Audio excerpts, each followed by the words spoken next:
भाई एगो नया रिपोर्टर बन हमार सिसवा के नवेला भाई। इनकर रिपोर्टिंग देखल बन कितना जबरदस्त रिपोर्टिंग कर रहल बन। और कुछ तना मैंने सबसे ज्यादा मैको पर ध्यान दिया लोग, कितना बेहतरीन रिपोर्टिंग कर रहल बन। नमस्कार, आपका हमारे चैनल में स्वागत है।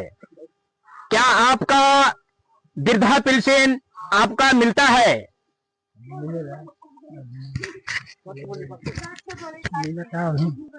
वृद्धा पेंशन मिलेला?